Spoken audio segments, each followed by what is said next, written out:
पक्ष जैसा बोल रहा था मोदी का ग्राफ गिर रहा है, कल जिस तरह का 3 जगह में रिजल्ट आया है, क्या लग रहा है आपको 2024 में मोदी का ग्राफ कहाँ है? आपका आकलन क्या है? भैया मेरा कोई आकलन नहीं है। मैं इस तरह के वाद विवाद में पड़ता नहीं हूँ। मैं उन लोगों में से नहीं हूँ जो रोज खड़ा होकर ये बताए कि कौन जीत रहा है कौन हार रहा है। लेकिन इस बात की मूल जो जड़ है उसको समझिए। मैंने अपने कई साक्षात्कारों में ये बताया है कि भाजपा जिसको आप हराना चाहते हैं, विरोधी जो भी उनके दल है, अब किसी को भी अगर आप हराना चाहते हैं तो सबसे पहले आपको समझना है कि उसकी ताकत है क्या। भाजपा को वोट लोग क्यों देते हैं? जब तक आप उसकी ताकत को समझकर उससे बेहतर कोई प्रयास नहीं करेंगे तब तक लोग वोट आपको क्यों देगा। तो जो भाजपा को वोट मिलता है वो मोदी के ग्राफ ऊपर नीचे से नहीं मिलता है। भाजपा को वोट मिलने के 4 कारण हैं। पहला, हिंदुत्व जो उनकी एक विचारधारा है, विचारधारा से जुड़ा हुआ एक बहुत बड़ा वर्ग है जो भाजपा को इसलिए वोट करता है कि उसका भाजपा वाले हिंदुत्व में यकीन है। दूसरा, जो ये नियो राष्ट्रवाद की बात शुरू हो गई है, जो गांव देहात में आप सुनते हैं कि भारत विश्व का गुरु बन गया, पूरे विश्व में भारत की शान मोदी जी ने बढ़ा दी, इतना बड़ा G20 हो गया। ये जो सारी बातें हैं ये राष्ट्रवाद की जो भावना है। पुलवामा का आपने देखा होगा, पुलवामा के नाम पर लोगों ने वोट दे दिया। तो दूसरा जो वजह है, बड़ी वजह है कि राष्ट्रवाद की एक भावना को बढ़ाकर उसके आधार पर लोग भाजपा को वोट मिलता है। तीसरा, एक बहुत बड़ी संख्या में लाभार्थी हैं जिनको सरकार की अलग अलग योजनाओं के, चाहे शौचालय का हो, किसान स्वनिधि का हो, घर बनाने का हो, जिसको सीधे सरकार, केंद्र सरकार पैसे भेज रही है। और चौथा, जो बीजेपी का अपना संगठन है, उस संगठन की जो ऑर्गेनाइजेशनल और फाइनेंशियल मसल पावर है। अब आप आरजेडी से अगर चुनाव लड़ रहे हैं तो आप 2-4 करोड़ रुपया पैसा देकर तब आते हैं चुनाव लड़ने, क्योंकि जो पार्टी आपको टिकट देगा वो पैसा लेता है। अगर आप भाजपा से चुनाव लड़ रहे हैं तो भाजपा वो पैसा आपको दे रही है कि भाई आप जाइए और अच्छे से वहां जनसंपर्क कीजिए और चुनाव लड़िए। तो इन चारों विषयों पर कम से कम 4 में 3 अगर आप बेहतर प्रयास नहीं करेंगे, हिंदुत्व के सामने कोई बेहतर विचारधारा होनी चाहिए, राष्ट्रवाद जो भाजपा का राष्ट्रवाद है उससे बेहतर राष्ट्रवाद आपका दिखना चाहिए, लाभार्थी के लिए, लोगों के लिए जो भाजपा कर रही है उससे बेहतर लाभार्थी का आपका मॉडल होना चाहिए, और जितनी ताकत भाजपा की ऑर्गेनाइजेशन की, संगठन की जमीन पर है उसके मुकाबले का संगठन खड़ा होना चाहिए। जब तक इन 4 में कम से कम 3 बातों पर आप बेहतर प्रयास नहीं करेंगे तो 10 में 7 बार 8 बार आपको हार का ही सामना करना पड़ेगा। 1-2 जगह जहां जीत हासिल हो भी जाती है उसका कोई बहुत असर नहीं है। कई लोगों को लग रहा है भाई कांग्रेस तेलंगाना जीत गई, कर्नाटक जीत गई। ये वोट कांग्रेस को नहीं मिला है, ये वोट वहां की सरकार के खिलाफ है। लोग केसीआर के खिलाफ वोट करना चाहते थे, वहां से दल के तौर पर कांग्रेस ही है तो कांग्रेस को वोट मिल गया। प्रो इनकम्बेंसी का जो वोट होता है, जहां आपकी सरकार है और फिर अगर आपको लोग चुने तो फिर बात है। तो जब तक कांग्रेस के लोग इस तरह का प्रयास नहीं करेंगे तब तक उनको सफलता मिलने वाली नहीं। क्या आने वाले चुनाव में फिर मोदी जी आपको बुलाएंगे तो जाएंगे आप उनके पास? हम तो जब काम ही नहीं वो करते हैं तो कोई बुलाए हम कहीं नहीं जाएंगे। ना राहुल जी बुलाएंगे तो भी नहीं जाएंगे, नीतीश जी बुला रहे हैं तो भी नहीं जाते हैं, मोदी जी बुलाएंगे तो भी नहीं जाते हैं। क्योंकि मैंने अपना तय किया है जीवन में कि मैंने जिन दलों के साथ, पार्टियों के साथ काम कर लिया, 10 वर्ष किया, अब और लोगों की एक समझ है कि मैं जिन दलों को, नेताओं को सुझाव मैंने दिया, उनके साथ काम किया, वो लोग सब लोग चुनाव जीत गए। तो मैंने अपने लिए अब तय किया है कि भाई मुझे दल और नेता को सुझाव नहीं देना है, मुझे बिहार की जनता को सुझाव देना है। ये आपको लग रहा है कि पहले प्रशांत किशोर कुछ दूसरा काम करते थे, अब दूसरा करते हैं। हम वही काम कर रहे हैं जो पहले करते थे। पहले दलों को, नेताओं को सुझाव देते थे, उनकी मदद करते थे। अब हम वो काम बिहार की जनता के लिए कर रहे हैं। और मुझे इससे कोई मतलब नहीं है कि भाजपा जीत रही है, कि आरजेडी जीत रहा है, कि कांग्रेस जीत रहा है। कौन जीत रहा है, कौन हार रहा है, ये मेरा विषय नहीं है। मेरा विषय है कि बिहार की जनता जीतनी चाहिए, हमारी स्थिति सुधरनी चाहिए। मोदी जी जीत गए, 10 साल से जीते हुए हैं, तो उससे बिहार से पलायन तो नहीं रुक गया, उससे बिहार की बदहाली तो नहीं खत्म हो गई, बिहार के बच्चों का भला नहीं हुआ। उससे पहले यूपीए की सरकार थी, कांग्रेस की सरकार थी, उससे तो बिहार का कुछ भला नहीं हुआ। जब तक बिहार के लोग अपनी चिंता नहीं करेंगे, अपने बच्चों की चिंता नहीं करेंगे, तब तक मोदी जीते कि राहुल जीते उससे कोई फर्क नहीं पड़ने वाला है। आपका और हमारा जीवन सुधरने वाला नहीं है। तमिलनाडु आज देश में सबसे अग्रणी राज्यों में है। तमिलनाडु में तो कभी भाजपा का मोदी जी का शासन नहीं रहा है। तमिलनाडु में कांग्रेस आज 40, 50, 60 वर्ष से नहीं है। तो तमिलनाडु सबसे आगे का राज्य कैसे बन गया? जब देश आजाद हुआ तो तमिलनाडु और बिहार दोनों बराबर के राज्य थे। तमिलनाडु आगे इसलिए हो गया कि वहां के लोगों ने प्रयास किया, एक व्यवस्था बनाई, वहां आंदोलन हुआ, समाज द्रविड़ियन आंदोलन के नाम पर जगा, इकट्ठा हुआ, उन्होंने अपने बच्चों को पढ़ाई पर ध्यान दिया। सबसे पहले केरल, तमिलनाडु वो राज्य हैं जहां पर लोगों की साक्षरता दर को बढ़ाया गया। उसी का उनको फायदा आज मिल रहा है। वो उनके यहाँ फैक्ट्रियां लग रही हैं और आपके हमारे बच्चे यहां से जाकर वहां मजदूरी कर रहे हैं। मोदी जी या प्रशांत किशोर और राहुल गांधी से क्या हो जाएगा? जब तक समाज नहीं सुधरेगा तब तक ये बिहार की दशा सुधरने वाली नहीं है। और मेरी अपनी समझ ये है और इसीलिए हम उस दिशा में काम कर रहे हैं। सर, नीतीश कुमार की भूमिका को कैसे देख रहे हैं? आने वाले चुनाव में क्या उनका ग्राफ रहेगा? जनता में किस तरह का? आप बहुत देखना चाहते हैं। नीतीश कुमार की क्या भूमिका हुई? कोई भूमिका नहीं है। नीतीश कुमार की राजनीतिक जीवन का ये अंतिम दौर चल रहा है। कुछ महीने, चाहे वो लोकसभा चुनाव तक चल ले या लोकसभा के चुनाव के बाद कुछ और महीना चल लेगा। अब उनके लंबे राजनीतिक जीवन का पटाक्षेप होने का समय आ गया है। ये बिहार के पत्रकार और यहाँ पर राजनीति करने वाले लोग, चूंकि आपके मुख्यमंत्री हैं तो आपके लिए महत्वपूर्ण है, आप चर्चा करते रहते हैं। देश के राजनीतिक परिदृश्य में नीतीश कुमार की न कोई भूमिका है, न कोई महत्व है, न ऐसा है कि नीतीश कुमार के आने जाने लगने से कुछ स्थिति बदलने वाली है। आप बताइए, नीतीश कुमार जी अगर बंगाल में चले जाएं तो किसको जिता देंगे, किसको हरा देंगे? अरे उनका तो अपना ठिकाना बिहार में नहीं है। हमने आपने मोदी जी के ग्राफ के बारे में कहा।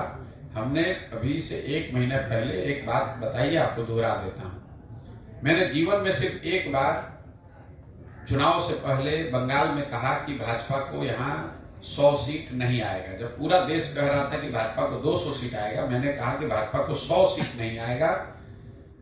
अगर आएगा तो हम संन्यास ले लेंगे। इतने विश्वास से मैंने कहा था। भाजपा को बंगाल में 77 सीट आया। मैं इतने ही विश्वास से आपको ये कह सकता हूं कि आने वाले लोकसभा चुनाव में नीतीश कुमार की पार्टी जदयू को 5 सीट भी नहीं आएगा। अगर आएगा तो हम बिहार की पूरी जनता के सामने खड़े होकर माफी मांगने को तैयार है, गलत आकलन करने के लिए। नीतीश कुमार की क्या भूमिका है? नीतीश कुमार को वोट देने वाला कौन बचा है बिहार में आज? आप पत्रकारिता करते हैं। नीतीश कुमार की ना इमेज बची है, ना कोई उनका संगठन है, ना कोई नीचे प्रभाव है। जनता त्राही करी हुई है। 42 विधायक का नेता जोड़ तोड़ करके कभी भाजपा के साथ, कभी लालटेन के साथ कुर्सी पर बैठना एक बात है और वोट लेना अलग बात। सर, आपने जो मधुबनी में भी यात्रा पूरी की है, दरभंगा में प्रवेश किया है, यहाँ की जो मूल समस्या है किसानों की, हर साल बाढ़ आती है, जल जमाव रहता है, इसके निदान के लिए अब तक आपको क्या समझ में आया कि अब तक की जो सरकारें हैं जो इसके निदान के लिए काम नहीं की, जिन पे काम होना चाहिए? इसलिए नहीं किया। मैं आपको एक चीज बता दूं, बिहार मैंने बताया कि जो जल संसाधन में कुप्रबंधन है, अभी आप ही के जिले के मंत्री हैं जो जल संसाधन विभाग के मंत्री हैं। आपने पत्रकार होने के नाते आपको एक जानकारी दे रहा हूं, आप इसको याद रखिएगा। बिहार में चाहे गठबंधन किसी का हो, सरकार किसी की बने, जल संसाधन विभाग जो है वो उसी के पास रहता है जिसका मुख्यमंत्री होता है। क्यों? क्योंकि ये चोरी करने का सबसे माकूल विभाग है। सड़क में भी चोरी हो रही है, भवन में भी चोरी हो रही है, दूसरी योजनाओं में भी चोरी हो रही है। लेकिन अगर सड़क में चोरी कीजिएगा तो कम से कम जनता को ये दिखेगा कि ये सड़क खराब बनी है। जल संसाधन विभाग ऐसा विभाग है जिसमें हर साल करोड़ों रुपए की चोरी होती है और उसको कागज पर लिख दिया जाता है कि बाढ़ आया, सब बह गया। उसका ना कोई जांच हो सकता है, ना आप उसको पकड़ सकते हैं, ना जनता को दिखता है। तो जल संसाधन विभाग बिहार में पैसा वसूली का सबसे बड़ा विभाग है। इसीलिए वो चाहे नीतीश कुमार हो कि लालू जी हो कि भाजपा, जो भी मुख्यमंत्री रहता है वो जल संसाधन विभाग नहीं छोड़ता है। तो जब जिस विभाग में को आपने लूट का, पैसा उगाही का अगर आप उसको केंद्र बना दीजिएगा तो स्वाभाविक तौर पर वो दिक्कत आएगी। दूसरी बात यह है कि जल संसाधन को लेकर बिहार में कोई वैज्ञानिक नजरिए से प्रयास नहीं किया गया। एक होलिस्टिक सोच जो है कि जो पानी है पूरी दुनिया में लोग बता रहे हैं कि अगला जो विश्व युद्ध होगा अगर कभी हुआ तो पानी के मुद्दे पर होगा। पानी की इतनी कमी है पूरे देश में और पूरे विश्व में। जिस राज्य में पानी की बहुतायत है, पानी बहुत ज्यादा है, उसको आप प्रबंधन नहीं कर पा रहे हैं। तो मैंने जैसा आपको बताया कि रोड के एक किनारे पानी साल भर लगा हुआ है और दूसरे किनारे का जो खेत है वो सूखे से प्रभावित है। जलकर यहाँ है लेकिन उन पोखरों का, उन तालाबों का कोई उपयोग नहीं है।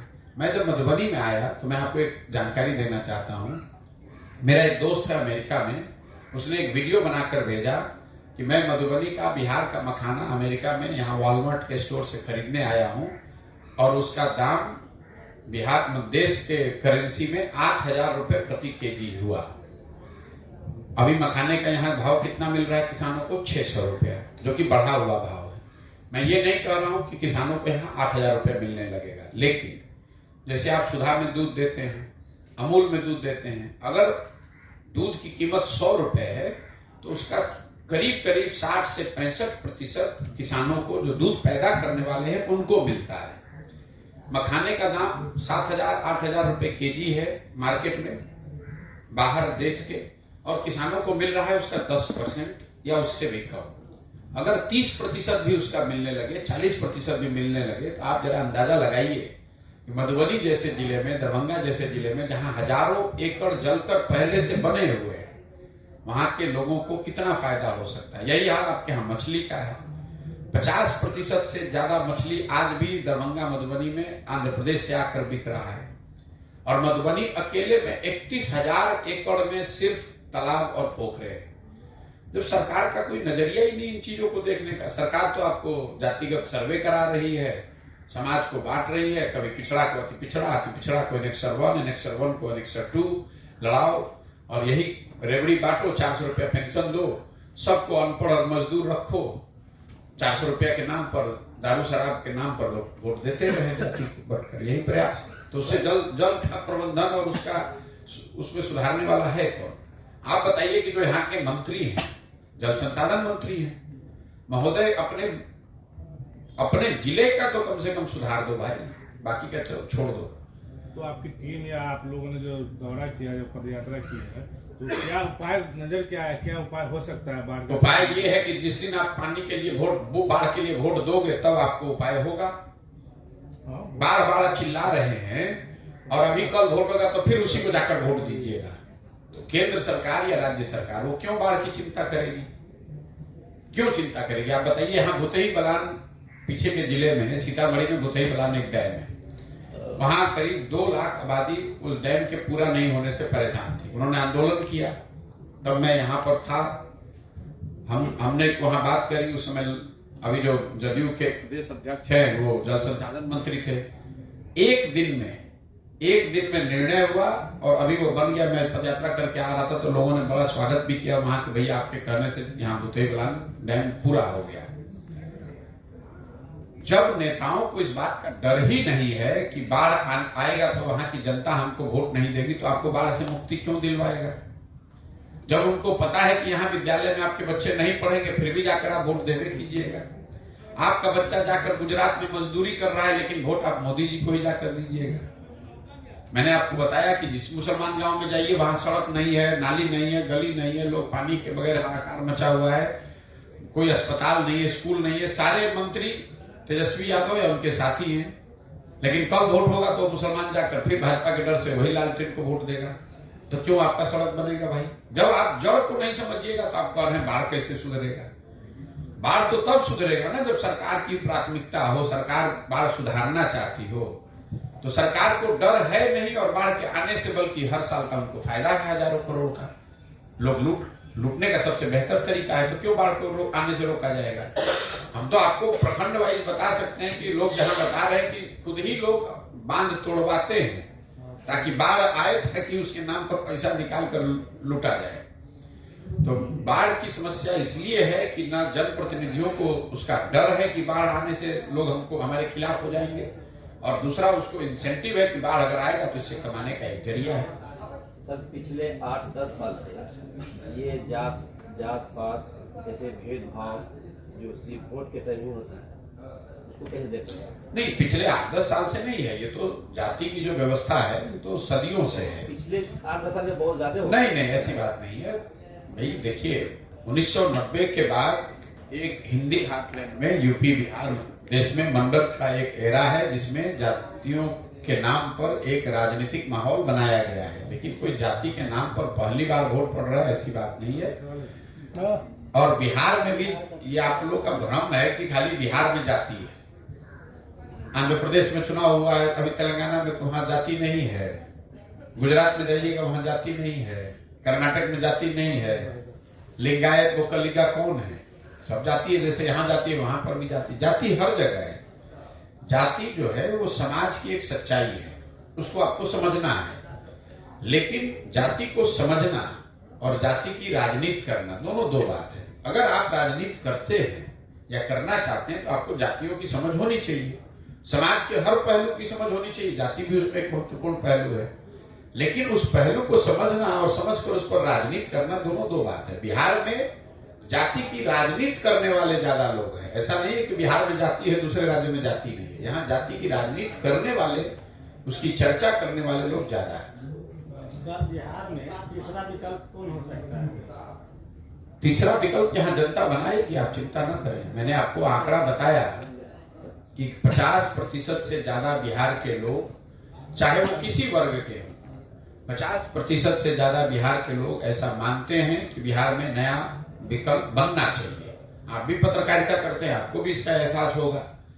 हर आदमी चाह रहा है कुछ नया हो। मोदी जी दिल्ली में है तो ऐसा नहीं है कि बिहार में लोग कह रहे हैं कि मोदी जी आएंगे तो सुधार देंगे, वो समय निकल गया। क्योंकि लोगों ने देख लिया कि मोदी जी के प्रधानमंत्री बनने से बिहार नहीं सुधरा है, बिहार में तो कोई नया विकल्प होना चाहिए।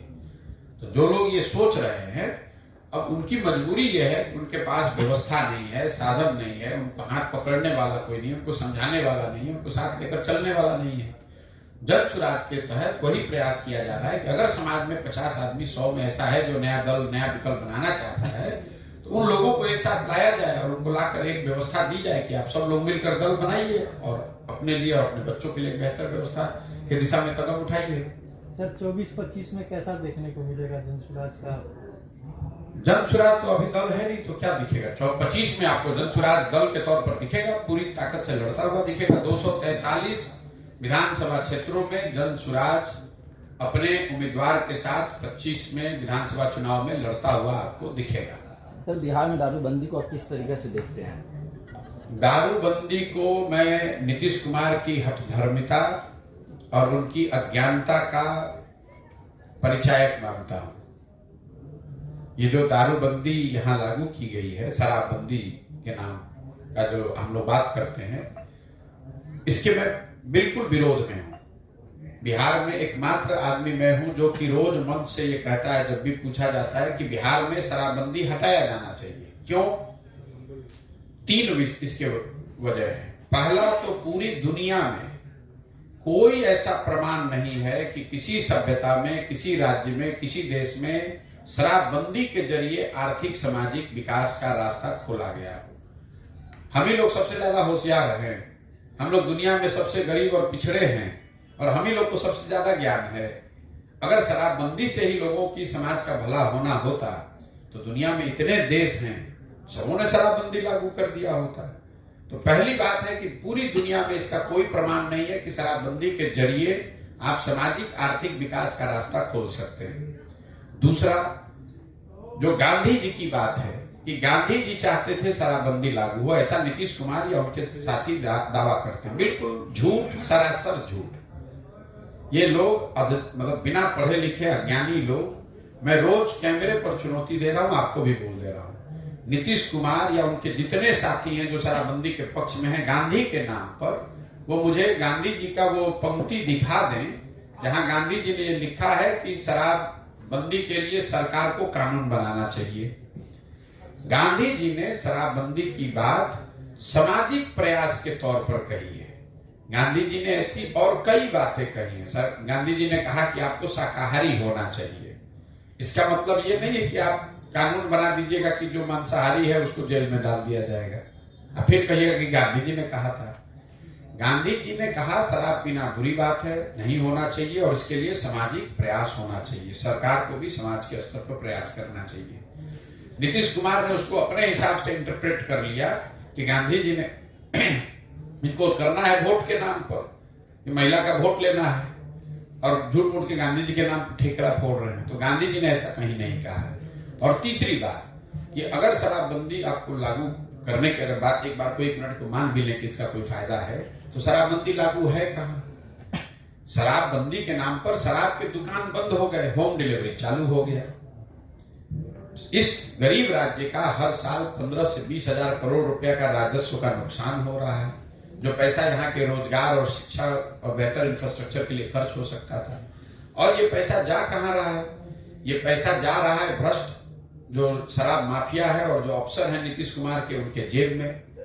हर गांव में 8, 10, 15, 20 बच्चे ऐसे हैं जो शराब के अवैध कारोबार में लग गए, उनसे क्राइम बढ़ा, कानून व्यवस्था बिगड़ी। कोई ऐसा गांव पंचायत नहीं है जहां आज गांजा स्मैक का धंधा नहीं हो रहा। नेपाल से बॉर्डर पे, अभी मैं कल यहाँ के एक बड़े कस्टम अधिकारी से बात कर रहा था, वो बता रहे थे कि नेपाल से आने वाला जो नारकोटिक्स है उसमें कई 100 गुना का इजाफा पिछले 5-6 वर्षों में हो गया है। तो आपका, और अंत में आपने इसको किया महिलाओं के लिए, तो सबसे ज्यादा प्रताड़ित भी तो महिलाएं ही हैं। शराबबंदी जब से लागू किया गया तब से लेकर अभी तक करीब 6,37,000 के आसपास, मतलब 6.5 लाख लोगों पर शराबबंदी कानून के तहत केस किया गया है।